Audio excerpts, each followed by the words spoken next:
আপনাদের একটা প্রবণতা আছে, মানুষের একটা প্রবণতা আছে, সেটা হলো মানুষ রাতের বেলা ঘুমাইলে স্বপ্ন দেখে। কারো স্বপ্ন মনে থাকে, কারো স্বপ্ন মনে থাকে না। কথা কি ঠিক বলছি? সারা রাতের স্বপ্ন দেখে কিন্তু সকালবেলা মনে থাকে না, এমন স্বপ্ন আছে না? আবার এমনও কিছু কিছু স্বপ্ন আছে যে স্বপ্নটা দেখলে পুরাটা স্বপ্নই মনে থাকে।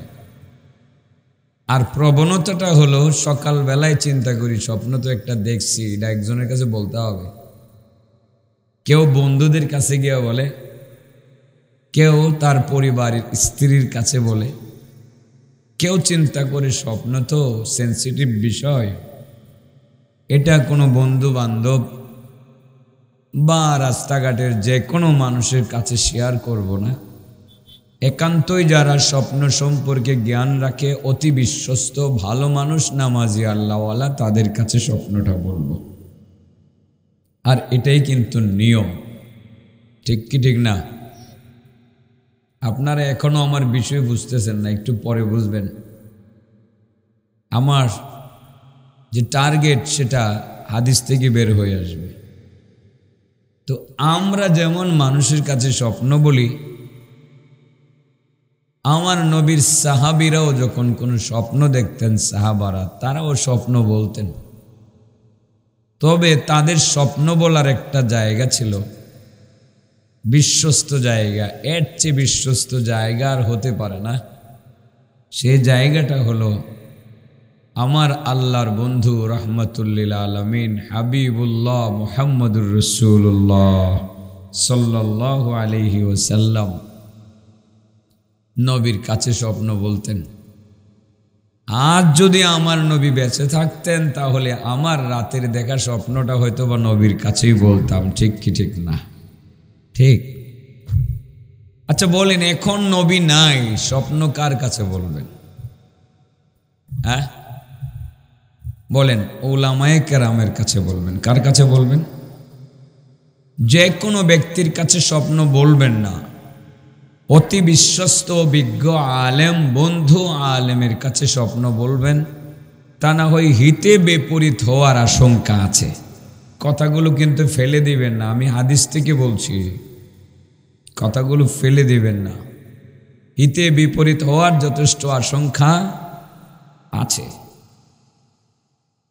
আমার নবী যে কাউকে স্বপ্ন এর ব্যাখ্যা করতে নিষেধ করতেন, যে তুমি স্বপ্ন বলো কেন, তুমি স্বপ্নের ব্যাখ্যা বলবো না, নিষেধ করতেন। এমনকি আমার নবীর প্রিয়তমা স্ত্রী আয়েশাকে পর্যন্ত একদিন নিষেধ করলেন, আয়েশা স্বপ্নের ব্যাখ্যা বড় সাবধানে করবা। মুসলমানদের কল্যাণকে সামনে রেখে অমুসলিমদের অকল্যাণকে সামনে রেখে যদি তুমি স্বপ্নের ব্যাখ্যা বলতে পারো তাহলে বলবা, তা না হয় স্বপ্নের ব্যাখ্যা বলা বন্ধ করে দিবা। এটা কেন বলছিলেন? আমি একটু স্লো বলছি, কিন্তু কথা মূল বিষয়টা এখনো বুঝতেছেন না আপনারা। কারণ আমার তো বিশ্বাস যে ভাঙ্গা গলার আওয়াজটা দূরে যাবে আর মানুষগুলো দ্রুত মাহফিলের দিকে চলে আসবে। আমি আমার লোকগুলোরে আনতাম চাইতেছি, হেরাও আইতাছে, আমি তো দেখতেছি। এই জন্য স্লো এখন রিক্সা দিয়ে যাইতেছি। রিক্সা, তাও আবার মোটরের রিক্সা না, পাড়া রিক্সা দিয়ে যাইতেছি, যেটা ফাইরা যায়, আস্তে আস্তে যাইতেছি আর কি। কোনো আল্লাহর বান্দার স্বপ্ন দেখলো অ্যাক্সিডেন্টে মারা গেছে, কেমনে মারা গেছে, বা গাড়ির নিচে চাপা পড়ছে, সকালবেলা উঠতে গিয়ে তার এক দুস্থ আছে, দুস্থরিকে, দুস্থ আমি তো স্বপ্ন দেখছি গাড়ির নিচে পড়ছি। দুস্থ করি, দুস্থ তুই গাড়ির নিচে পড়ছস, তোর জন্য বড় ডর হয়, তুই কিন্তু আর কোনোদিন আগরপুর বাস স্ট্যান্ড যাইস না। আচ্ছা আগরপুর বাস স্ট্যান্ড না গেলে কি, না গিয়ে কি পারবো? বাড়ির লগে বাস স্ট্যান্ড, ভৈরব গেলে আগরপুর যাওয়ান লাগবো, কিশোরগঞ্জ গেলে আগরপুর যাওয়ান লাগবো। এমন এমন এক ব্যাখ্যা কইছে, তুই আর আগরপুর বাস স্ট্যান্ড যাইস না, গেলে বাসের নিচে পড়বে। তাইলে হইলটা কি? সে ঠিকই আগরপুর যাইব, গেলে মনের ভিতরে খালি এই একটা টেনশন কাজ করবো, আবার নি বাসের নিচে পড়ি, আবার নি পড়ি, আবার নি পড়ি। আবার নি পরিকল্পনা করতে করতে কাঁপতে কাঁপতে দেখবেন বাসের নিচে হুড়ে গেছে। ঠিক না বেঠিক? এই জন্য জেন তেন লোকের কাছে স্বপ্ন বলতে নাই। বোঝানোর জন্য আরেকটা হাদিস বলি, এরপরে মূল বেশি বলবো। স্বপ্ন একটা বলবো আর কি, আমার নবীর স্বপ্ন। বলেন, বললেই ফেলি। কার স্বপ্ন কমু? নবীর একটা স্বপ্ন কমু। স্বপ্নটা কার? আমার নবীর স্বপ্ন কি আতিকুল্লাহর স্বপ্নের মতো? হ্যাঁ, আতিকুল্লাহর স্বপ্ন আজগাস ও আহলাম হতে পারে, সত্য হতে পারে, নাও হতে পারে, বাস্তব হতে পারে, নাও হতে পারে, কিন্তু আমার নবীর স্বপ্নটা বাস্তব হবে না অবাস্তব হবে? শুধু বাস্তব না, আমি বলি বাস্তবের চেয়েও আরো বাস্তব। 100% না, 105% বাস্তব আমার নবীর স্বপ্ন। তাগিদের জন্য বলছি। আমার নবী রাসূল করিম সাল্লাল্লাহু আলাইহি সাল্লাম একদিন ঘরের দরজা বন্ধ করে বসা। নবীর স্বপ্ন এখনো শুরু করছি না, আর 5 মিনিট পরে করব। ঘরের দরজা বন্ধ করে বসা, এমত অবস্থায় দরজার মধ্যে একটা নক হয়েছে, আওয়াজ হয়েছে। দরজা খুলে দেখে একজন মহিলা। কে আসছে? আমার নবীরে দেখা হাওমাও করে কান্না শুরু করে দিয়েছে। নবী বলেন, কি গো মা, তুমি কাঁদো কেন? ইয়া রাসূলুল্লাহ, ইয়া হাবিবাল্লাহ, গত রাত বড় ভয়ঙ্কর একটা স্বপ্ন আমি দেখছি।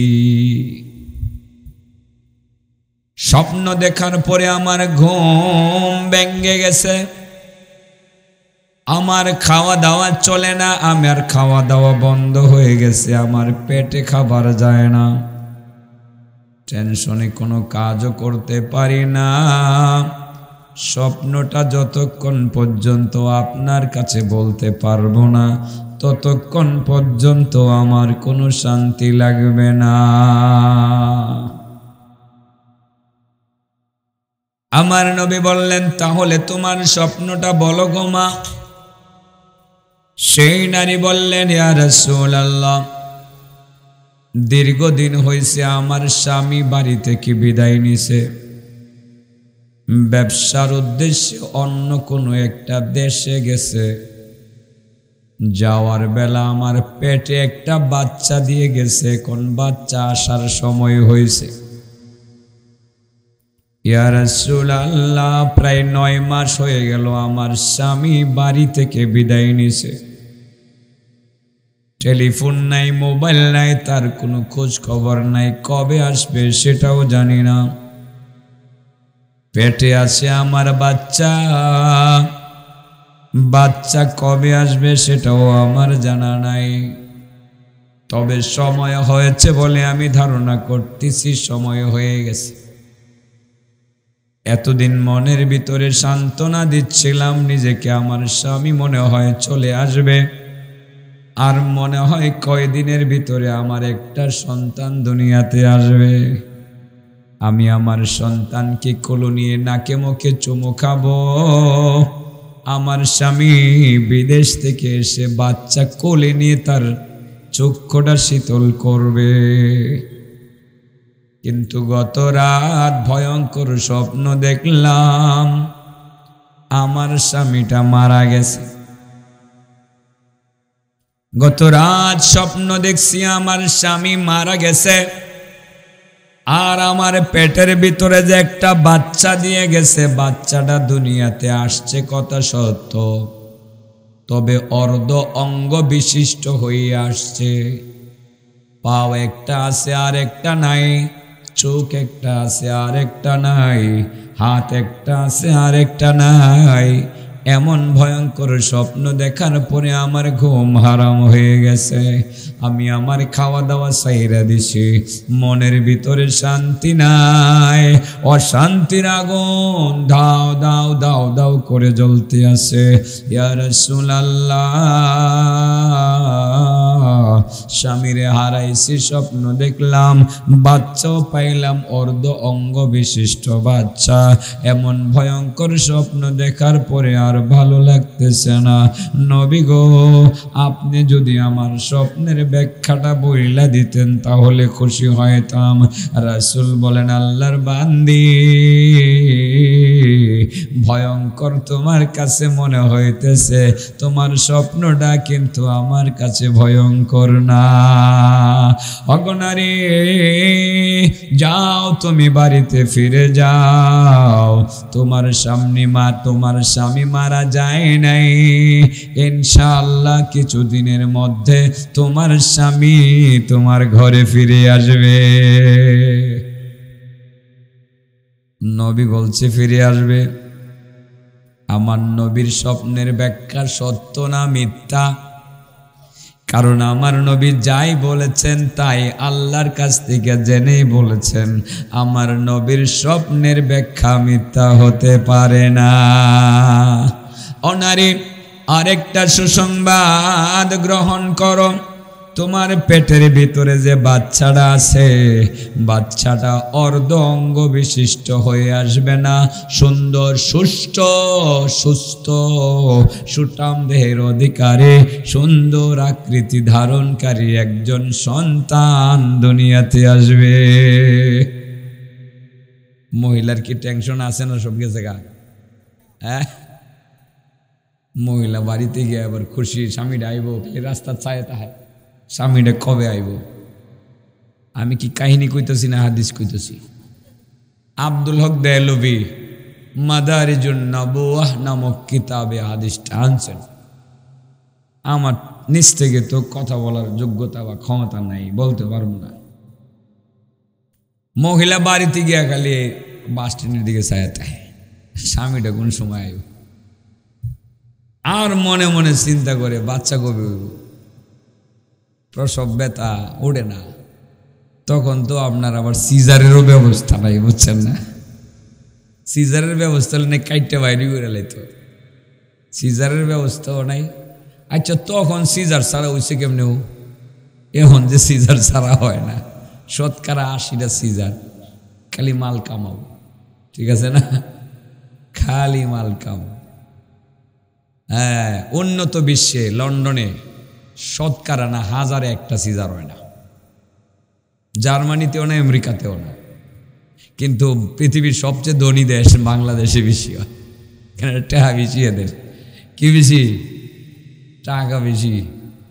হাই রে, যাই হোক, এমন একটা ডল লাগায় ডাক্তারের কাছে গেলে, পানি ভাঙিয়ে গেছে গা, বাচ্চা হুকাই যাবো, তাড়াতাড়ি সিজার করো। ডরে করে লাই, আমিও করে লেছি। ডরে কি করবো? 14-15 বছর হয়ে গেছে, বাচ্চা হয়েছে না, আল্লাহ একটা দিছে, ডাক্তারে কহু হয়ে গেছে, আমি করি সিজার করে লাও। ডরে আমিও সিজার করাইলেছি। অবস্থাটা এরকম হয় আর কি। ডর দেখাইলে কি করণ যাইব? আমাদের ইমান তো দুর্বল। মহিলার বাচ্চা হইতেছে না এখনো, স্বামীও আয় না। মহিলার তোর সহ্য হইতেছে না, স্বামী আইব 8-9 মাস হয়ে গেছে, বাচ্চা হইব। মহিলার শেষ পর্যন্ত আবার গেছে নবীর কাছে, দরজার মধ্যে আওয়াজ করছে, দরজা খুলছে আয়েশা। কেডা? নবী নাই করে। তুমি কার কাছে আইছিলা? আমি আল্লাহ নবীর কাছে আইছিলাম। কেরে আইছিলা? আইছিলাম আমার একটা স্বপ্ন বলার জন্য। ওই যে আগের স্বপ্নটা আবার কইতো আর কি। কি স্বপ্ন? আমার কাছেই কও, নবী তো গড় নাই। এখন কার কাছে কইতাছে? আয়েশার কাছে। আয়েশাকে কও দিহে আমার কাছে তোমার স্বপ্নটা। আলোচনা যেমন মিডা শুরু করছি, আমি সাবজেক্ট শুরু করে শেষ করবো কোন সময় আল্লাহ জানে। আজকে মনে ওয়াজ একটু লম্বা হয়ে যাবো, অসুবিধা হইতো না তো? আমার গলা বাংলে বাংছে, আপনারা তো আর বাংছেন না। ঠিক আছে ইনশাল্লাহ, তাইলে ওয়াজ আজকে লম্বা হয়ে যাক। আয়েশাকে আমার কাছেই কও। এবার এই যে আগে আমার নবীর কাছে কইছিল, ঠিক এইরকম কথাগুলো আয়েশার কাছে কইল। আয়েশা গো, আমি স্বপ্ন দেখছি আমি স্বামীটা মারা গেছে, আর পেটে যে বাচ্চাটা হয়েছে না, বাচ্চাটা অর্ধ অঙ্গ বিশিষ্ট হইয়া দুনিয়াতে আইছে। আয়েশা কো, এরকম স্বপ্ন দেখছো তুমি? তাইলে তো ভয়ঙ্কর স্বপ্ন দেখছো। আমার নবীর কথা আর আয়েশার কথার মধ্যে কটুক তফাৎ আপনি দেখেন। আয়েশা কো, তাইলে তো তোমার স্বামীটা মারা গেছে। চেক করছেন দেখি, এটা আসমান জমিন ডিফারেন্স হয়ে গেল কেন? আর তোমার যে পেটের বাচ্চাটা এটা আইব, আতুল্লুলা হইব। কি হইব? যেই মাত্র কইছে আতুল্লুলা হইব, এই মুহূর্তে ঘরের ভিতরে আমার নবী ঢুকে গেছে। সাবধান সাবধান, খায়রাল লাকুম ওয়া শাররান লিআদাইকুম। এই নীতির ভিত্তিতে যদি স্বপ্ন বলতে পারো, মুসলমানদের কল্যাণকে সামনে রেখে আর মুসলমানদের দুশ্মনদের অকল্যাণকে সামনে রেখে যদি স্বপ্নের ব্যাখ্যা করতে পারো, জান্না শূন্য করিও, নচেত আজ থেকে নিষেধ করে দিলাম কোনোদিন স্বপ্নের ব্যাখ্যা বলবো না। বোঝা গেল জেনতেন লোকের স্বপ্নের ব্যাখ্যা বলা উচিত না, জেনতেন লোকের কাছে স্বপ্ন বলাও উচিত না। এখান থেকে একটা সবক দিয়ে দিলাম আপনাদেরকে, স্বপ্ন আমরা দেখতেই পারি।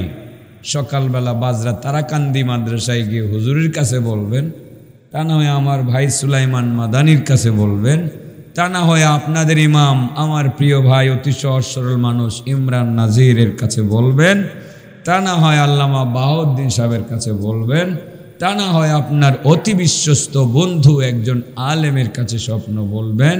জানতেন লোকের কাছে স্বপ্ন বললে আগরপুর বাস স্ট্যান্ডে গিয়া বাসের নিচে কাঁপতে কাঁপতে পুইরা মরার আশঙ্কা আছে। বুঝাইতে পারছি? তাহলে স্বপ্ন কি জানতেন লোকের কাছে কইবেন? তো আমার নবী ফজরের নামাজ শেষ করছে, এবার মূল আলোচনায় গেছি আর কি, যেটা আমার সাবজেক্ট দিয়েছে এটাত গেছি, যাইতে তাহি গড়িও বাজতে তা হোক। আগে ঘড়ি একটা দেখতাম, এখন দুইটা দেখি। আমার একটা দোষ আছে না যে ঘড়ি দেখার, এটা আপনারা কন্যা খালি হুজুরে ঘড়ি দেখে। আমি কই যত সমালোচনা করতে পারো ঘড়ি আমি আরো বাড়াই দেখবো, একটা সামনে রাখবো আর একটা হাতে রাখবো, দুইটা ঘড়ি দেখবো। টাইম এর প্রতি, সময়ের প্রতি যত্নবান হওয়া জরুরি কিনা? অবশ্যই। টাইমই প্রত্যেকেরই টাইমের প্রতি যত্নবান বা দায়িত্বশীল হওয়া উচিত। আমার নবী ফজরের নামাজ পড়ে সালাম ফিরেছে, তো সাহাবায়ে কেরামের একটা অভ্যাস ছিল, সাহাবায়ে কেরাম রাতের বেলা স্বপ্ন দেখলে, তাদের তো স্বপ্ন বলার জায়গা আছে, ওই কোনটা? নবী সাল্লাল্লাহু আলাইহি সাল্লাম নবীর কাছে স্বপ্ন বলে, আর আমার নবী স্বপ্নের ব্যাখ্যা করে। ওই দিন সালাম ফেরানোর পরে কেউ কিছু বলে না, আমার নবী আবার ডাক দিয়া বলেন, আমার সাহাবারা তোমরা কি তাহলে আজকে কোনো স্বপ্ন বলবা না? বুঝতে পারছি তোমরা কেউ কোনো স্বপ্ন দেখো নাই, তোমরা কোনো স্বপ্ন দেখো নাই। আমার মনে হয় এই জন্য তোমরা আজকে আমি নবীর স্বপ্ন বলার পালা। ও আমার সাহাবারা, স্বপ্ন আমি একটা দেখছি, আমার স্বপ্নটা তোমরা শুনবানি। যদি শুনতে চাও আমি আমার স্বপ্নটা তোমাদের কাছে বর্ণনা করব। সাহাবায়ে কেরাম তো এবার অতি আনন্দের সহিত নবীর সেই কথাটা গ্রহণ করে নিলেন, কারণ সকলের স্বপ্ন আর আমার নবীর স্বপ্ন এক হইতে পারে না। আমার নবীর স্বপ্নটা হবে বিখ্যাত স্বপ্ন, পৃথিবীর মধ্যে শ্রেষ্ঠ স্বপ্ন, কারণ নবীর স্বপ্ন শুধু স্বপ্ন না, আমার নবীর স্বপ্ন ওহী, আমার নবীর স্বপ্ন বাস্তব। শুধু বাস্তব না, বরং বাস্তবের চেয়েও আরো বেশি বাস্তব। সাহাবায়ে কেরাম বলেন, ইয়া রাসূলুল্লাহ, আপনার স্বপ্ন শোনার জন্য আমরা অধীর আগ্রহ নিয়ে অপেক্ষা করতে আছি। ইয়া রাসূলুল্লাহ, আপনার স্বপ্নটা বলুন, আপনার স্বপ্ন থেকে আমরা শিক্ষা গ্রহণ করব। আল্লাহর নবী বলছিলেন, আমার সাহাবারা শোনো, গত রাত্রে আমি স্বপ্ন দেখলাম, আমার কাছে দুইজন লোক আসছে, দুইজন অপরিচিত লোক, যে দুইজনের একজনকেও আমি চিনি না। দুইজন আমার আমার হাতে ধরলেন, দুই হাতে ধরলেন, দুই হাতে ধরে আমাকে নিয়ে চলতে শুরু করলেন অজানার পথে। কোথায় যাবে, কোন জায়গায় যাবে, এরকম নির্দিষ্ট কোনো গন্তব্য সম্পর্কে তারা আমার কাছে বলে নাই। তাদের সাথে আমি চললাম, চলতে শুরু করলাম। চলতে চলতে চলতে চলতে অনেকটুকু রাস্তা অতিক্রম করলাম। একটি জায়গাতে গিয়ে দেখলাম কিছু পানি দেখা যায়। ওই পানির পাশে তারা থেমে গেল। তারা থেমে গিয়ে ওই পানি দ্বারা তারা ওযু করলো। অতঃপর আমাকেও ওযু করার জন্য বলল। তারা দুইজনে ওযু করলেন, আমিও ওযু করলাম। তারা 2 রাকাত নামাজ পড়লেন, আমিও 2 রাকাত নামাজ পড়লাম। স্বপ্ন শুরু হয়ে গেছে। কিন্তু কার স্বপ্ন? এখন কি কইতাছি? স্বপ্ন। এখন কি কইতাছি? কার স্বপ্ন? আল্লাহু আকবার। কি মজার স্বপ্ন! আগে পরেও কইছি, আবার আজকে কইতাছি। কি কইতাম না গেলে আমার কানে কানে কই দিছে কবে লেগে। নাহলে তো কাগজ আছে, ওই নাহলে কোন বদলে যেতাম নি, এই যে কাগজ লইছি লেখা, এটাই কইতাম না। যাক, আপনারাও চাইতেছেন এটা কই, তো কইতাম তাই। এটার মধ্যে অনেকগুলো শিক্ষা আছে। ও যদি খালি এই স্বপ্নটা লইয়া বাড়ির যাইতারেন আর এটা লইয়া মরতে পারেন, আমনের বেশ থেকে কেউ আটকাই থাকত না। কারো বাপের ক্ষমতা নেই আপনার আটকানো। আপনি ব্যস্তে যাবেন, ওই সুবহানাল্লাহ, কেউ আটকাই থাকতো না। শুধু একটা স্বপ্নরে ধরে নেবেন। ব্যস্তে যাবার লেগে আয় করতেছে আমার বন্ধুরা, তাড়াতাড়ি আয়ুস না বেড়া, তখন লাগে তো আমি দেরি করতেছি। আসল কথা কইতেছি না, জলদি আয়। এই তো আয় করছে, দেখছেন? এরা আমার লোক আর কি। আয় বয়, এরা আবার ছায়া ছায়া দেখে। আর ছোট ছোট ছেলেরা, এটি আমার খুব বক্ত। আমি গাড়ির থেকে নামার পরে আমার লোক হাত মিলাইছে। পরে আমি বইকা দিছি, তোরা শীতের কাপড় গায়ে দিছিস না করে, যা শীতের কাপড় গায়ে দিয়ে। এখন শীতের কাপড় গায়ে দিয়ে পরে আইছে। এই জন্যই আর কি দেরি হয়েছে একটু। নবীজি বলেন, বন্ধু দুইজন আমার 2 হাতে ধরল, অজানার পথে চললাম। তারা 2 রাকাত নামাজ পড়লো, আমাকে 2 রাকাত নামাজ পড়ার জন্য বলল। নামাজ শেষ করে একটু সামনের দিকে আগাইলাম। সামনের দিকে আগাইয়া দেখতে পাইলাম আল্লাহর এক বান্দা সোজা হয়ে দাঁড়ানো আছে, মূর্তির মতো দাঁড়ানো আছে। কিসের মতো? সোজা হয়ে মূর্তির লড়তে চড়তে পারে না, সোজা হয়ে দাঁড়ানো আছে। তার সামনে আর একজন আল্লাহর বান্দা, তার হাতের মধ্যে একটা কোরাল আছে। কি আছে? কোরাল দিয়ে মানুষ কি কাটে? না মানুষের মাথা কাটে, গাছ কাটে। কিন্তু ওই যে আল্লাহর বান্দা কোরাল নিয়ে দাঁড়ায় রয়েছে, সে গাছ কাটে না, মাথা কাটে। যেই লোকটা মূর্তির মতো সোজা দাঁড়ানো আছে, তার মাথার মধ্যে কোরাল দ্বারা এমন ভাবে একটা কূপ দিছে। নবী বলেন, আমি দেখলাম কূপটা দেওয়ার লগে লগে তার মাথাটা দ্বিখণ্ডিত হইয়া ফাইরে গেছে। ফাইরা কোরালটা তার চোয়াল পর্যন্ত চলে আসছে, মাথাটা ফাইরে গেছে, ফাইরে গেছে। কোরালটা যখন টান দিয়া উঠাইছে, তার মাথাটা আবার জোড়া লাগে গেছে, আবার কোপ দিতেছে, আবার ফাইরা যাইতেছে। এইভাবে কোরালের কোপ চলছে, উঠানো হচ্ছে, কোবানো হচ্ছে, ওঠানো হচ্ছে, কোবানো হচ্ছে, ওঠানো হচ্ছে। অবিরাম কোরালের কোপ চলতে আছে। নবী বললেন সাথী বন্ধুদেরকে, বন্ধুরা তোমাদের পরিচয় জানলাম না, তোমরা কারা? আমার হাতে ধরে আমাকে আমার ঘর থেকে বের করে নিয়ে আসলা, তোমাদের পরিচয় দিলা না। দয়া করে যেই লোকটার মাথার মধ্যে কোরাল দ্বারা কোবানো হইতেছে, এই লোকটাকে তার পরিচয়টা আমার কাছে দিয়ে দাও। সাথী বন্ধু 2 জন বললেন, ইয়া রাসূলুল্লাহ বেশিক্ষণ দেরি করব না, অল্প কিছুক্ষণ পরে আপনার কাছে সব কিছু বিস্তারিত বলে দেওয়া হবে। দয়া করে আপনি একটু সামনের দিকে অগ্রসর হন। আমার নবী আর একটু সামনে অগ্রসর হইলেন, আর একটু সামনে অগ্রসর হইয়া সুন্দর একটা জাজিম দেখতে পাইলেন। জাজিম কি দেখছে? জাজিম বুঝেননি? তোষক আর জাজিম, ইদানিং জাজিম মানুষ কম ব্যবহার করে, ইদানিং ম্যাট্রেস ব্যবহার করে। কি ব্যবহার করে? আগের দিনের মানুষ জাজিম ব্যবহার করত। জাজিম দীর্ঘদিন লাস্টিং করে। আমার ঘরে একটা জাজিম এখনো আছে। একটা জাজিম দেখতে পাইলেন, যে জাজিমের মধ্যে একটা লোক বড় আরাম করে শুয়ে রয়েছে। জাজিম তো আরামের জন্য। রাসূল বলেন, আমার সাহাবারা শোনো, 2 নম্বরে একটু সামনে অগ্রসর হইয়া দেখতে পাইলাম একটা জাজিম।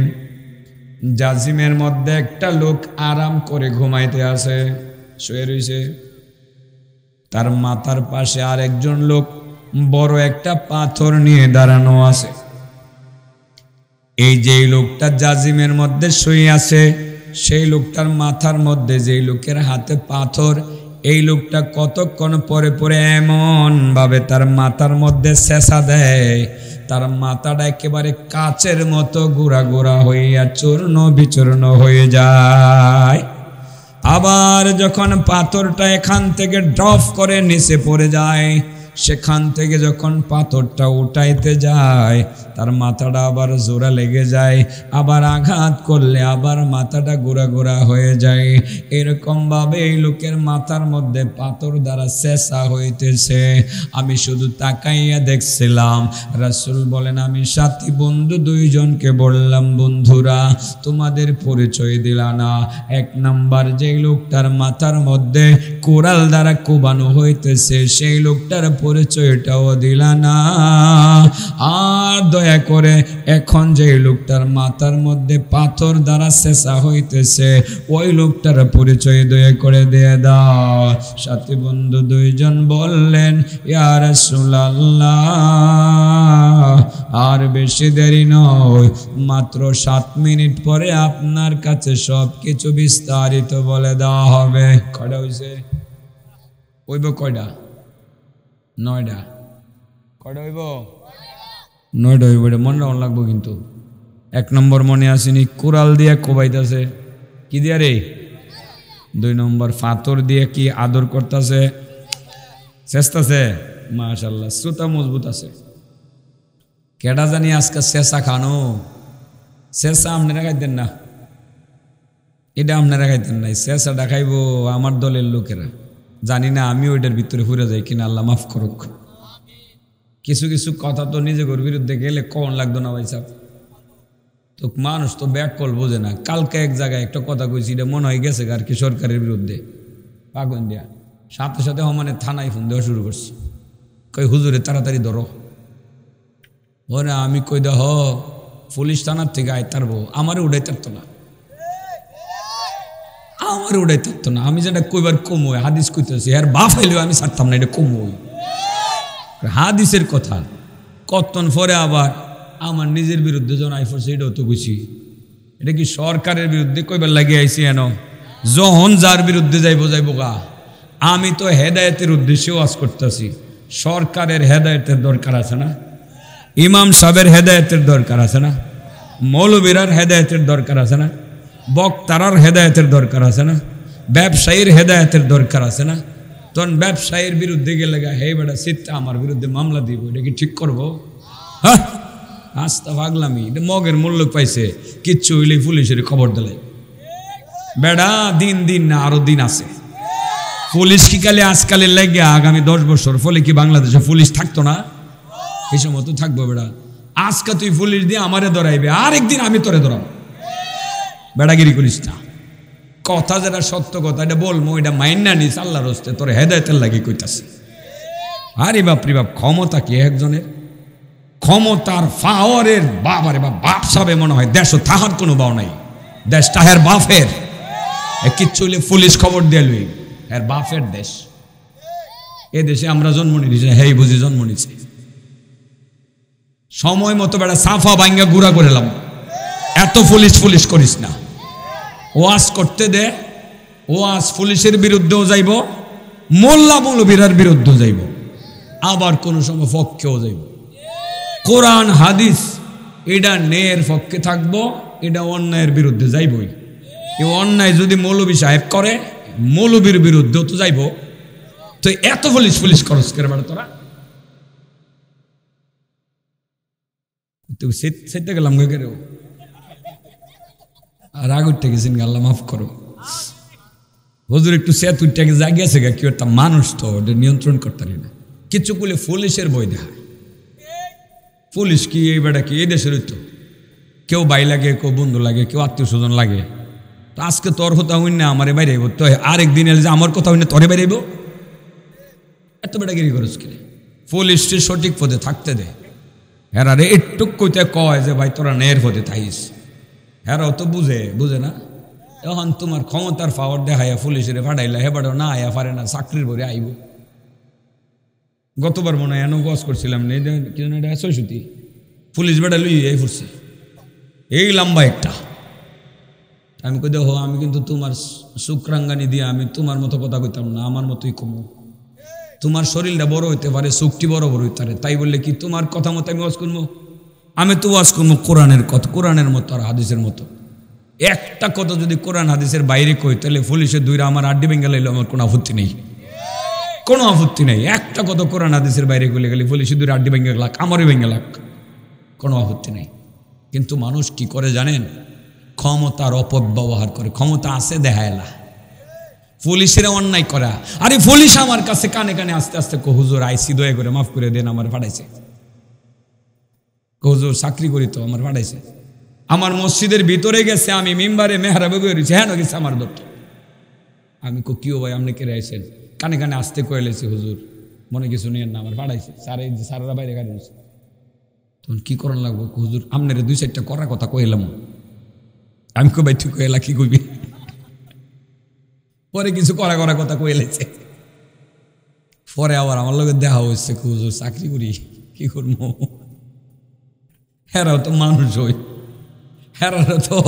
হেরারও তো ছেলে মেয়ে আছে, বাপ দাদা আছে না? হেরাও তো মরবো। তো এরারে কেউ লাইট টাইল হিসেবে ব্যবহার করে আর কি। যাই হোক, আল্লাহ মাফ করে দেখ। হ্যাঁ ওই যে কইতাম আসছিলাম যে যেটা ফাতর দিয়ে চেষ্টা আছে, এটা কিন্তু সরকারের বিরুদ্ধে যাইতো না, এটা যাইব আমার দলের লোকজনের বিরুদ্ধে। তো আমার কি এটা কখন লাগতো না? আস্তে আস্তে সবাই করবো, যেটা যার বিরুদ্ধে যাইব সেটাই করব, কোনো অসুবিধা নেই। কয়টা কইছিলাম রে? কয়টা কুমু? কয়টা? ৯টা। মাশাআল্লাহ, মনে আছে দেখা যায়। আজকে মিডার বাপের মতো কথা কইতাছি, আস্তে আস্তে আর কি।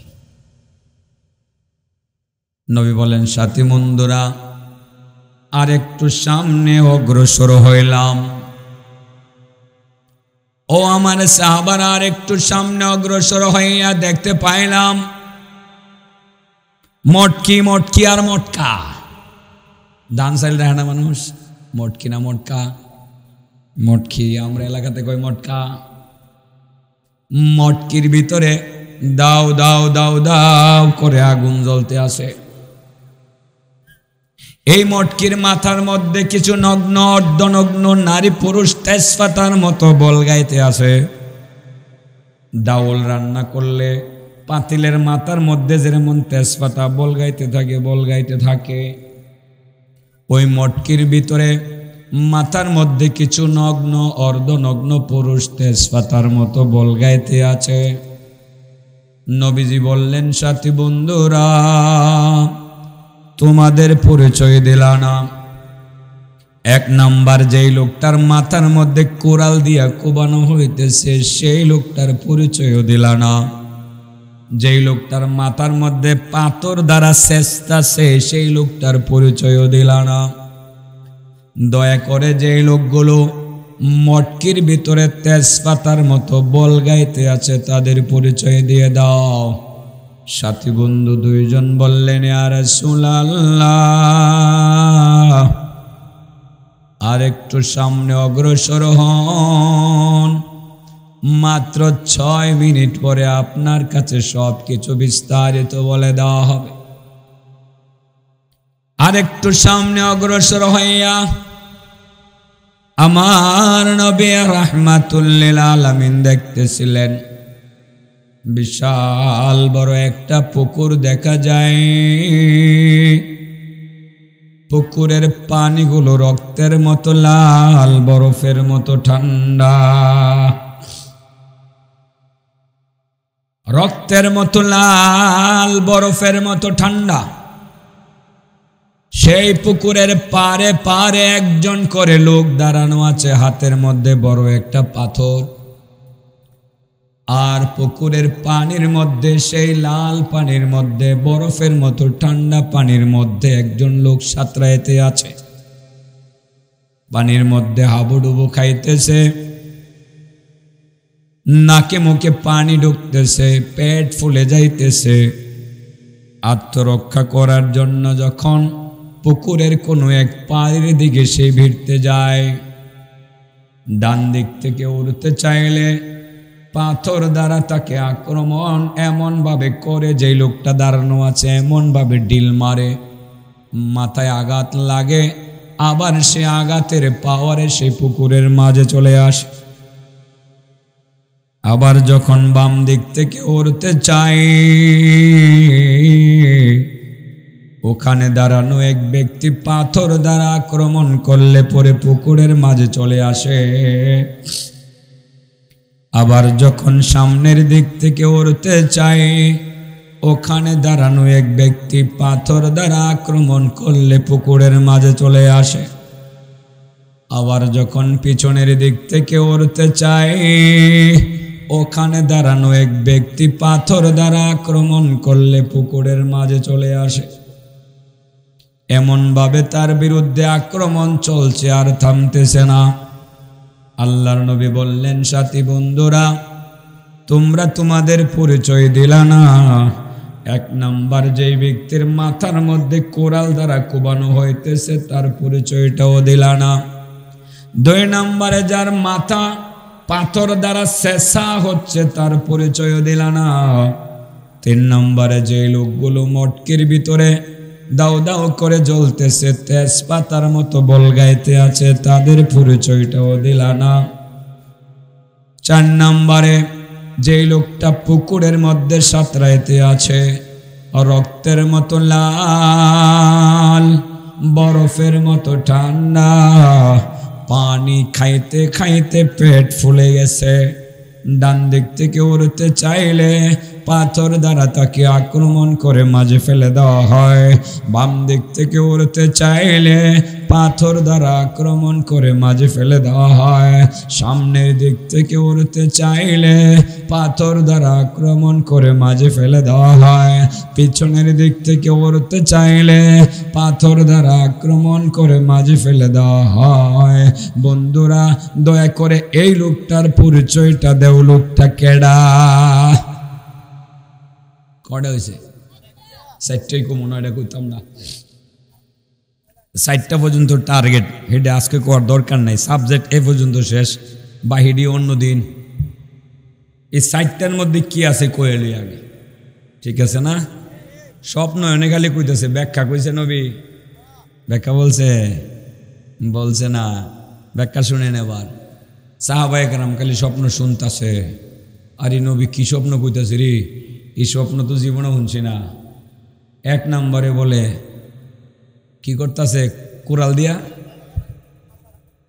দিয়া কি করতেছে? গাছ কাটতেছে না মাথা কাটতেছে? 2 নম্বর, পাথর দিয়ে ছেঁচতেছে কি? মাথা। 3 নম্বর, মটকির ভিতরে তেজপাতার মতো বলগাইতেছে কি? ডাইল। মানুষ। মাশাআল্লাহ, আল্লাহ এই ছেলেগুলোর দিনের সহি বুঝদান করুক, বড় বড় আলেম বানাক। কথাটি মুখস্থ করে লেছি, আলহামদুলিল্লাহ। আমি দিলে যেটা চাই এটা পাই। আমি দিলে চাই আমার কথাটি মানুষ শূন্য মুখস্থ করে লাগ, আসলে মানুষ মুখস্থ করে লাগ, এটি আমার তো খুশি লাগে, ভাল লাগে যে কথাটি মুখস্থ করতেছে ছেলেফেলেরা। আর 4 নম্বর জানি কি? পুকুরের মধ্যে সাঁতরাইয়া পানি খাইতেছে। মানে পানি খাই আরাম পাইতেছে না পেট ফুলতেছে? হাবুডুবু খাইতেছে না? তো 4টা বিষয় বড় ভয়ানক না? এই 4টা পর্যন্ত বলি। নবী এবার সাথী বন্ধু দুইজনকে বললেন, বন্ধুরা তোমাদের পরিচয় তো দিলাই না, দয়া করে এই 4 জনের পরিচয় দাও। সাথী বন্ধু কই, ইয়া রাসূলুল্লাহ তাহলে দিয়ে এলাই। দিল হইলে 9 নম্বরে গিয়ে এখন 4 নম্বরে দিয়ে লইতেছে আর কি। এটা আমি একটু আগাই লইছি, টাইম আগাই লইছি। ইয়া রাসূলুল্লাহ, ইয়া হাবিবাল্লাহ, আমরা দুইজনের পরিচয় প্রথম দিয়া নেই। আমি যিনি আপনার ডান হাতের মধ্যে ধরে রেখেছি, আমার নাম হলো জিবরিল। আর যিনি আপনার বাম হাতের মধ্যে ধরে রেখেছেন, তিনি হইলেন মিকাইল। ইয়া রাসূলুল্লাহ, আপনি যে প্রথম দেখতেছিলেন একজন মানুষ মূর্তির মতো দাঁড়ায় রয়েছে, তার মাথার মধ্যে আরেকজনে কোরাল চালাইয়া দিছে। কোরাল চালাইয়া এমন ভাবে কোপ দিছে, চোয়াল পর্যন্ত কোরালটা চলে আসতেছে, আবার উঠাইলে জোড়া লাগতেছে, চলতেছে আক্রমণ। ইয়া রাসূলুল্লাহ, ইয়া হাবিবাল্লাহ, সে অন্য কেউ না, আপনার উম্মতের একজন উম্মত। আপনার উম্মতের মধ্যে যে সমস্ত উম্মতেরা মিথ্যা কথাটারে এমন ভাবে সাজাইয়া গুছাইয়া কইতো, যে মিথ্যা কথাটারে মানুষ সত্য থেকে আরো বেশি সত্য মনে করত। আছে এরকম? আমাদের কিছু কিছু লোক আছে সমাজে, সকালবেলা উঠটা মিছা কথাটা এমন ভাবে কয়, মানুষ মনে করে এর চেয়ে বড় সত্য কথা বুঝি আর নাই। কয় কি কয় না? মিথ্যুক। হইতে পারে ছোট থেকে বড়, হুজুর থেকে মজুর, মজুর থেকে হুজুর, ছোট ফাতি নেতা থেকে বড় নেতা, বড় নেতার থেকে সর্বোচ্চ নেতা।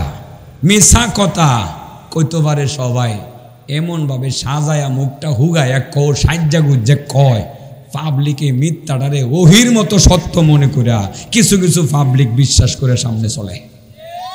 আমার নেতা যেটা কইছে, নেত্রী কইলে অসুবিধা, এটা মনে করবো সরকারের কথা কইতাছে। আমার নেতা যেটা কইছে এটা মিছা হইলেও সত্য। নেতা যদি কয় রাইতের সহাল, আমি কুমু সহাল হই। আছে এরকম যারা মিছা কথা কয়? এটা হুজুর হোক আর মজুর হোক, এটা সুলাইমান সাহেবের মতো ইমাম হোক, যে কেউ হোক, যে মিথ্যা কথাটারে, তাহলে মোটামুটি সবার একটু গুলাই লইছি। ডাইরেক্ট তো আর আমার কইতারতেন না যে ডাইরেক্ট হিট করছে, এটা আমিও হইতাম। ওই যে আরেকজন আছে, এটা যে ঈশ্বর মনের ফিরেছে, এটাও হইতে পারে। যদি মিথ্যা কথা এমন ভাবে কয় সাজায়া গুজায়া, পাবলিক এটারে সত্য মনে করে কয় যে না না এটা আমাদের নেতায় কইছে, হুজুরে কইছে, ইমামে কইছে, এটাই সত্য। যারা মিথ্যা কথারে সাজায়া গুজায়া কয় আর পাবলিক সত্য মনে করে, হ্যাঁ রে ওই মরণের পরে কবরটা দিয়ে আওয়ার পরে বরজখী জগতে তারে উড়াইব, উড়াই খাড়া করে দিব। খাড়া করে দিয়ে সামনে একটা কোরাল চালায়, হারারে কি কয় নাম কি এরার? হ্যাঁ, কুরাইল্লা, একটা কুরাইল্লা ফেরেশতা খাড়া করে দিব। এমন ভাবে কুরাইল্লা ফেরেশতা তার মাথার মধ্যে, কুরাইল্লা অসম্মান হয়ে যায়, নাউজুবিল্লাহ, বোঝানোর জন্য বলতেছি, ফেরেশতার সম্মান আছে। কুরালওয়ালা একজন ফেরেশতা দাঁড় করাই দিব, সারাক্ষণ মাথার মধ্যে কুবাইব। এই কুব তার বিরুদ্ধে কিয়ামত পর্যন্ত এক টানা চলবো, একটা সেকেন্ডের জন্য থামতো না। মিছা কথা কোন? হ্যাঁ, সাবধান বাবা, আল্লাহর হস্তে কই, কেউ মিছা কথা কোন যেত না। নেতাও কইতারত না, এবং নেতার অধীনস্থরও কইতারত না, আমরাও কইতাম না, ইমামও কইত না, মুয়াজ্জিনও কইত না, মুসল্লিও কইত না। এটা সকলের জন্য হারাম। ঠিক আছে? হ্যাঁ বাবারা, বুঝতেছেন নি? আবার নি কোন যে এটা খুঁচায় খুঁচায় ঘুরে ঘুরে কথা কয়, এটা কোন দিকে কয়? যার মনে যেটা পাল্টা ওঠে সেটা, এটাই তো যার মনে যেটা পাল্টা ওঠে সেটা, এটা ওই বই। 2 নম্বর, সাথী বন্ধুরা, হেডা গেডা চেষ্টাছে যে ইয়া রাসূলুল্লাহ এটা কইতাম, কইলাও ইয়া রাসূলুল্লাহ এটির কথা কইতাম, কইলাও আপনার উম্মতের আলেমরা কেডা গেছে কেন আমার বিরুদ্ধে, তাহলে কি আমার কোন লাগতো না? না করলে আল্লাহর কাছে জবাব দেওয়া লাগতো না? সত্য আমার বিরুদ্ধে গেলে, আমার দলের বিরুদ্ধে গেলে কি কোন লাগতো না? হ্যাঁ, কোন লাগবো? আপনার উম্মতের শুধু আলেম না, আলেমদের মধ্যে যদি বক্তা ওয়াজ করে, কি করে? হ্যাঁ দেখছেন নি ওয়াজ গেছে কেন আমার দলের বিরুদ্ধে? আলেমদের মধ্যে যদি বক্তা ওয়াজ করে, নিজে ওয়াজ করে অনেক সুন্দর, মানুষে আমলের কথা কয় কিন্তু নিজে আমল করে না। নামাজ পড়ো ভাই, নামাজ পড়ো, নামাজ ছাড়া কোনো গতি নাই। রাত 3টা বাজে, 3টা পর্যন্ত বক্তা কানো দৌড়া দৌড়া কান্দা কান্দা ওয়াজ করলো, ওয়াজ করে গাড়িটাতে উঠলো, ওইটা একটা তেলের পাম্পে গিয়া গাড়িটা লাগাইয়া নাক ডাইকা ঘুমাইলো। সকাল 12টার আগে বক্তা উঠলো না। এমন বক্তা থাকতে পারে? থাকতে পারে না? আরে আছে মেয়া, থাকতে পারবে না, আছে দেই তো সবাই না। আবার বালা মানুষটি এদের বিরুদ্ধে কোন যেত না। বক্তার আরও তো কিছু নসিহত দরকার আছে, যিনি নামাজ পড়ে না হিডি যাতে আজ থেকে নামাজ পড়ে, এগুলো কি কইতাছি, কথা বুঝছেন না? শুধু এটা কেরে টেয়ার কথা আমনারে কইব, কিও বা এত টেয়াদা কি করবা, কবরে লিয়ে যাইবা, সব মসজিদে দিলাম, মাদ্রাসা দিলাম, টেহা জমায় না, খাও মানুষের খাওয়াও, ওয়াজ করে। এত টেয়াদা করতা কি দৈনিক এত টেয়া লাগে? টেহা টেয়া করো না, বাড়ি বাড়ি করো না, বাড়ি বাড়ি করিস না মন, এই বাড়ি তো তোমার না, আসল বাড়ি গুরুস্থানে, একবার আর ভেবে দেখলা না। কি সুন্দর করে ওয়াজ করে, বাড়ি বাড়ি করিস না মন, এই বাড়ি তো তোমার না, আসল বাড়ি গুরুস্থানে, একবার ভেবে দেখলা না।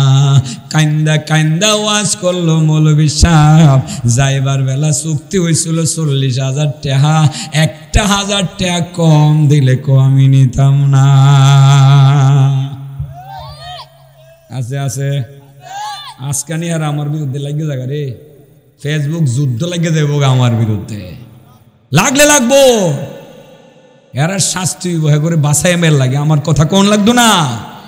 মৌলবী তোমার মাথার মধ্যে পাথর দিয়ে শেষা হইব, এমন শেষা দিব রে মৌলবী, গোড়া করে লাইব, কিয়ামত পর্যন্ত শেষব, 1 সেকেন্ডের জন্য শেষা বন্ধ হইতো না। আবার আমার ভুল ধরবো, কইটা আপনি মাঠে ঘুরলেন কে রে, এটা আমরা ডেকে খুঁজছেন তো, আমার নবী যে হাদিসটা কইছিল এটাকে ডেকে কইছি না মাঠে কইছি? সাহাবায়ে কেরামের সামনে কইছে না, এই ভাই কি কি কেমনে কইছে? তো নবী যদি সাহাবায়ে কেরামের সামনে কইতে রে, আর এটা যদি ডাইরেক্ট বুখারী শরীফে আয় পড়তার, এটা লুকাইতাম করতাম, এটা ডাইরেক্ট কুমু, এটা আমার গায়ে তো লাগতে পারে, আমার হেদায়েতের দরকার আছে না, এই ভুলটা তো আমার দ্বারাও হয়ে যেতে পারে, টাকার লোভ আমার ভিতরে ঢুকতার না, ঢুকতার না, তো আমিও তো চুক্তি করতাম পারি, তো এর লেগে এমন করা করা কথা কইলে করে নিজের ভিতরে তো হেদায়েত আইতে পারে, ঠিক না বেঠিক? কটা গেছে, কটা গেছে, মোটামুটি শেষা সিসি হইতেছে না, এখন আগুন দিয়ে ফোরাইয়া এক তেজপাতার মতো বলগানের ব্যবস্থা করবো এখন, আর একটা দলের দরটাছে হিডি রে, আল্লাহ নবী কয়তো হিডি হিডি কুন্ডি যেটি রে মোটকির ভিতরে দেখলাম বলগাইতে আছে, ইয়া রাসূলুল্লাহ ইডি চিনেন না, আপনার উম্মত তো কুন্ডি ইডি, ওই যে বেশি বুঝতো, আধুনিক চলাচল তো, পর্দা ফুসিদা করতো না, বেড়া বিড়ি একসাথে আড্ডা দিত, হ্যাঁ, নেতা নেত্রী, ও বাবা রে বাবা, নেত্রী, নেত্রীর সাথে সেলফি উঠায়, নেত্রীর মাথা তো কাফন নাই, আর নেতা বয়ে বইয়া গাড়ের মধ্যে দইরা আবার নমিনেশনও দিয়ে দেয়, গাঢ় দইরা একটা সেলফি উঠায় নমিনেশন দিয়ে দেয়। নেত্রী চিত্রনায়িকা, গায়িকা, গান গায়, নাচে, আছে এরকম এডি জেডি একসাথে বসে দেয়। 2 নম্বর ঠিক কইতে নামনগর বিরুদ্ধে যাইতো গা, এটা কে রেগুলের রাগ করেন না, এটা তো আপনাদের ভালো লেগে গেছি, রাজনীতি করেন ফর্দা ঘুরে ঘুরেন, বেফর্দা মহিলার লগে চললেন না, এই বেডির লগে সেলফি উঠায়েন না।